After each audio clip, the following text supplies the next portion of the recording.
Bueno, estamos aquí con John Hernández, especialista divulgador de inteligencia artificial, y quería saber si tuviera que... Bueno, gracias por haber venido hasta Rosario, espero que la estés pasando bárbaro. Increíble, un evento espectacular. Un evento espectacular y es el primero de 3 o 4, creo que vamos a hacer. Es brutal este evento, la verdad es que la gente es súper enchufada, un buen rollo increíble en el evento, la verdad se sorprende para estar en un sitio como Rosario, que tampoco es tan grande como grandes ciudades donde he estado antes, es uno de los eventos más interesantes que he visto. Bueno, muy bueno. ¿Cuál te parece, a criterio tuyo, que es el error que estás viendo que cometen la mayoría de las pymes o de las empresas en general? Porque creo que errores están cometiendo todo tipo de empresas a la hora de evaluar qué hacer con la inteligencia artificial. Hay dos errores principales. El primero es tender a hablar de la IA en términos futuros, bueno, nos tenemos que poner con esto, vendrá, tal. Hay que darse cuenta que estoy hasta aquí, que de hecho vamos muy tarde.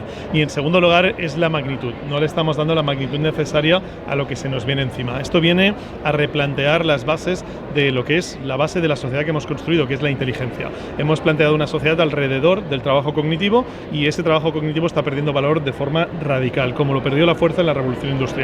La magnitud del cambio, lo decía Demis Hassabis, que es el CEO de DeepMind de Google, decía, esto va a ser como la revolución industrial multiplicado por 10 y 10 veces más deprisa. Con lo cual eso yo creo que le tiene que dar a la gente pues una urgencia de que hay que ponerse las pilas ya con la inteligencia artificial. Sin duda, nosotros también recomendamos siempre el tema de comenzar con pruebas de concepto, comenzar a experimentar. No, fíjate, yo en eso pero se están demorando mucho hoy las compañías y creo que en términos de esto que decías, del sentido de urgencia, creo que ya eso quedó viejo. Hoy, ¿qué recomendación darías hoy respecto a la adopción? Hay que moverse rápido y romper cosas. Claro. Hay que tener esa filosofía de startup.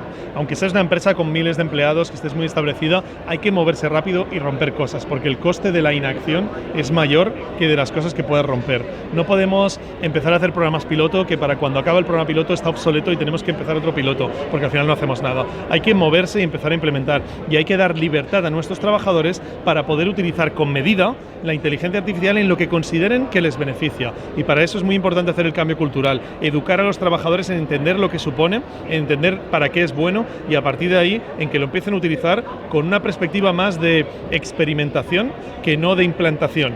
Y a partir de ahí salen cosas increíbles y las empresas están triunfando los que lo hacen así. Creo que la metodología antigua, planes a 6, 12 meses, es inviable con el momento que estamos viviendo. Sin duda, estamos frente a una tecnología completamente emergente y disruptiva y la forma de adoptarla tiene que ver con la experimentación. Pero al respecto, está esa sabia frase de pidamos perdón, no pidamos permiso.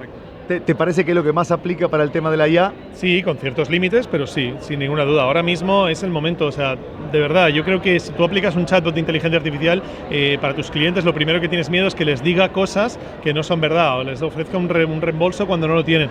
El coste de no tenerlo y que la competencia lo tenga es mucho mayor que el daño que puede hacer eso. Hay que hacerlo bien, hay que hacerlo con cabeza, pero hay que hacerlo ya.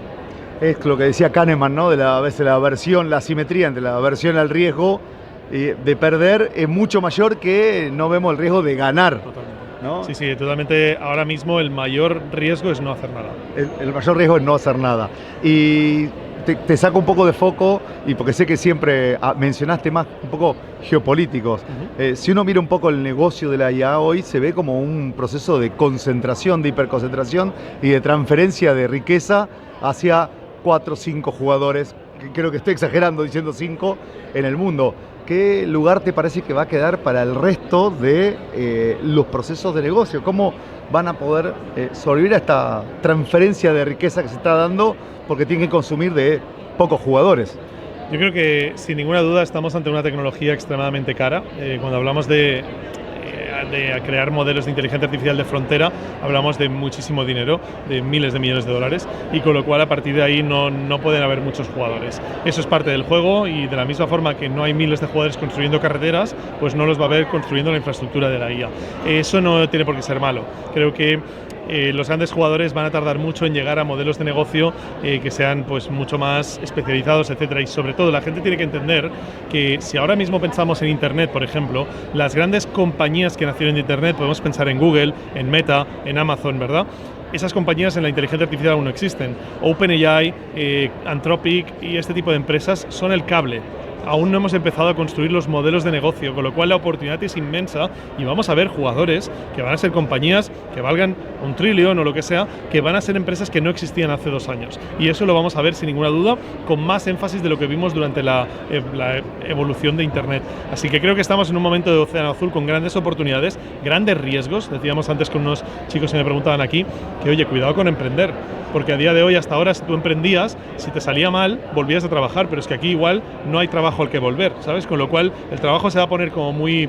va a ser un lujo tener trabajo, y con lo cual hay que tener cuidado, hacerlo con cabeza, pero claro, la oportunidad a grandes riesgos, grandes beneficios. Finalmente, yo creo que muchos conocen de los oyentes el trabajo que hizo el MIT respecto de que cerca del 95% de los proyectos no han conseguido el retorno de la inversión. Pero si uno lo piensa como proyectos de experimentos, bueno, uno tiene aprendizaje, tiene otro tipo de retorno de inversión. Pero a mí me interesó ver un poco el 5% que sí le fue bien. La mayoría lo hicieron de la mano, lo que tenían en común la mayoría de los que le fue bien, que lo hicieron de la mano de o consultoras o otras compañías y demás. ¿Hay alguna recomendación que puedes darle respecto de esa parte de la adopción a los oyentes? Sí, lo primero, tenemos un problema serio con los estudios porque el clickbait de YouTube, etcétera, ha llegado a los estudios científicos. Sí. El paper no decía eso. Es decir, el paper, el titular era el 95% de los proyectos de inteligencia artificial de los prototipos fallan, ¿no? De los pilotos. Pero lo que decía el texto es que fallan porque la empresa no sabe implementarlos, no porque la IA no sea capaz de hacer el trabajo que le decía. Exacto. Y además, ese 5% que donde la empresa sí que sabía implementarlo gracias a esas consultoras, acompañamientos, etcétera, ganaba millones. O sea, el retorno de inversión era absolutamente inmenso, ¿no? Lo que decía ese paper realmente es que la gente no sabe qué hacer con una tecnología que es capaz de hacer magia. Y tenemos que culturalmente entender qué podemos hacer con esta tecnología para poder sacarle partido, porque si no lo que nos pasa es que de repente automatizas el proceso de facturación y cargas al siguiente departamento de contabilidad con una avalancha que no pueden gestionar, y con lo cual ahí se crea un cuello de botella, ¿no? Cosas de este tipo son las que pasan ahora mismo con la IA. No es que la IA no pueda, es que las empresas no están sabiendo ver el potencial. Y sobre todo, lo que yo le recomiendo a la gente es, evidentemente, en una tecnología que se mueve tan deprisa, asesorarse es de sabios. Aquí no puedes ir tú por tu cuenta, sino que si cuentas con expertos que te apoyan, eso ayuda muchísimo. Pero sobre todo, hacer cosas. Intentemos hacer cosas porque el retorno es mucho más sorprendente de lo que parece. Te voy a cambiar el cierre, te voy a usar de ejemplo. ¿Cuál fue el último proyecto interno? Yo sé que tú tienes tu equipo que hace proyectos que tuviste que echar por la borda porque la propia IA disrumpió tu disrupción. Pues nosotros, por ejemplo, estábamos trabajando mucho en la atención al cliente de lo que es el canal de YouTube, es decir, de la gente que nos pregunta cosas. Y a partir de ahí estábamos estudiando fórmulas de hacerlo. Y sin querer, creando una historia con mis agentes para un tema más personal, encontré y dije, uy, esto lo podemos aplicar aquí. Y automáticamente dejamos ese proyecto de lado y decidimos hacerlo 100% con IA. Y la constante, hay que tener menos miedo de botar cosas y hacerla de nuevo. Bueno, John, ha sido muy generoso y nos vamos a reencontrar. Un placer. Un gustazo.